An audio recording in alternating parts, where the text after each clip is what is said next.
2000년 전의 고대 문서의 충격적인 해독. 고대 로마 시대에 번영했던 휴양 도시 중 하나였던 헤르쿨라네움은 폼페이의 이웃에 위치해 있던 마을이었다. 폼페이와 마찬가지로 찬란한 문명을 꽃피운 곳이었지만 서기 79년 8월 25일 그 모든 것이 폼페이와 함께 순식간에 잿더미로 변해버렸다. 베수비오 화산 폭발로 이른 아침에 뜨거운 폭발 부속물에 의해 그 어떤 경고도 없이 삽시간에 헤르쿨라네움 전체가 화산재에 묻히게 된다.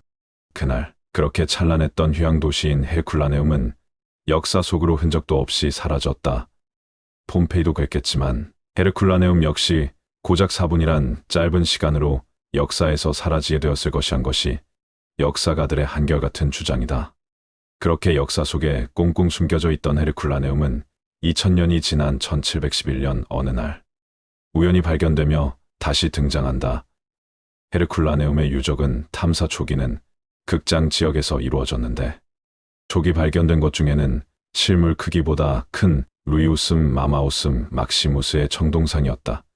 이 청동상을 제작한 것은 그가 자유민, 즉 노예에서 해방되어 자유가 주어졌을 때 이를 기념하기 위해 만들었을 것으로 추측하고 있다. 그렇게 조금씩 헤르쿨라네움에 꽁꽁 숨겨져 있던 역사가 하나 둘씩 모습을 드러내게 되었고 우연하게 한 저택에서 우물을 파고 있을 때 무려 1800여 개에 달하는 고대 파피루스 두루마리들이 한꺼번에 발견된 것이다. 당시 훼손이 우려돼 봉인되었던 파피루스들은 최근에 이르러 첨단 3D 스캔 기술과 AI 학습을 활용해 펼치지 않고도 글자를 읽을 수 있게 되었다. 그 속에는 매우 은밀한 내용이 담겨 있었다고 하는데 과연 파피루스에는 어떤 내용이 담겨 있었을까? 찬란한 문명을 꽃피웠던 고대 로마 폼페이는 가장 번성한 도시 중 하나였다. 그러나 서기 79년 베수비오 화산이 분화하면서 그 모든 것이 순식간에 모두 잿더미로 변해버리고 만다. 그것이 우리가 역사에서 배웠던 폼페이 최후의 날이었다. 그런데 많이 알려지지 않은 사실이 있다. 화산 폭발로 인해 사라진 도시는 폼페이뿐만이 아니었다는 것이다.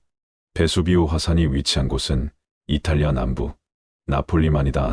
나폴리만은 지금도 그렇지만 고대에도 휴양 도시들이 밀집해 있던 곳이다.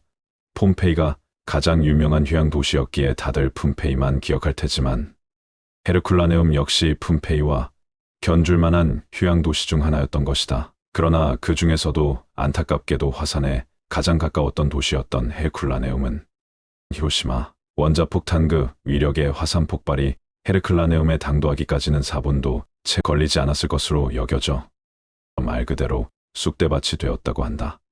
그날 헤르쿨라네움은 폼페이와 함께 역사 속으로 사라졌다. 그렇게 약 2000년이 지나도록 잊혀진 도시 헤르쿨라네움은 어느 날 다시 모습을 드러내게 된다. 발굴된 유적에서는 연일 놀라운 발견이 이어졌는데 그 중에서도 가장 놀라웠던 것은 어느 거대한 저택에서 발견된 엄청난 수의 파피루스 두루마리들이었다. 그 수는 무려 1800여 개에 달했다고 한다. 이는 역사상으로 엄청난 가치를 지녔을 뿐 아니라 과거에는 어떤 형태이든 도서가 매우 비쌌기 때문에 이처럼 엄청난 양을 개인이 소유하기란 거의 불가능에 가까웠을 것이다. 엄청난 재력가 혹은 국가적 차원이 아니면 장소를 수집하는 것은 매우 어려운 일이었을 것이기 때문이다. 게다가 파피루스는 식물의 줄기로 만들었기 때문에 그 내구성이 매우 떨어진다. 다시 말해 대부분의 고대 문서들은 중세로 넘어가는 시기에 대부분 소실된다. 그런데 헤르쿨라네움 파피루스 두루마리는 도시 전체가 순식간에 화산재에 묻혀버렸기 때문에 아이러니하게도 지금까지 보존될 수 있었던 것이다. 하지만 고운에 의해 장작처럼 타버린 파피루스를 펼치는 것은 쉬운 일이 아니다. 학자들은 온갖 방법을 동원해 파피루스를 열어보려고 했었지만 그 어떠한 방법도 파피루스의 훼손을 막을 수 없었을 것이다. 학자들은 결국 언젠가 먼 미래의 기술이 발전하기를 믿고 남은 파피루스들을 봉인하기로 결정한다. 그렇게 시간은 흘러 2015년 미국 켄터키 대학 블렌트 실즈 교수 연구팀은 CT를 이용한 3D 스캔 기술로 두루마리를 펼치지 않고도 내부의 잉크를 읽을 수 있는 기술을 개발한다. 그리고 실제로 이스라엘 사해 부근에서 발견된 두루마리를 이와 같은 기술로 읽어내 성경의 구절이 쓰여 있음을 밝혀내기도 했다. 하지만 헤르쿨라네움 파피루스의 경우 잉크의 성분이 탄소 기반이었기 때문에 탄화되어 버린 파피루스와 혼동되어 글자를 제대로 인식할 수 없었다. 이에 고심을 거듭하던 실즈 교수 연구팀은 2019년 다시 한번 솔루션을 찾아낸다. 잉크가 파피루스에 묻을 때 분명히 발생했을 그 미세한 변화를 찾아보기로 한 것이다. 그들은 영국 다이아몬드 광원연구소에 있는 입자가속기를 이용해 파피루스를 초고해 상도로 3D 스캔해 내부의 텍스트를 검출할 수 있었다. 하지만 문제는 스캔한 자료로부터 텍스트를 검출하는데 상당한 시간과 비용이 들었고 그렇게 검출한 텍스트를 해독하는 것 또한 쉽지 않았다는 것이다. 몇 년의 시간이 흘렀음에도 진전이 없자 실즈 교수는 큰 결심을 하기에 이른다. 전 세계의 힘을 빌리자. 2023년 실즈 교수 연구팀은 파피루스를 스캔한 자료와 코드를 오픈소스로 공개하기로 한다.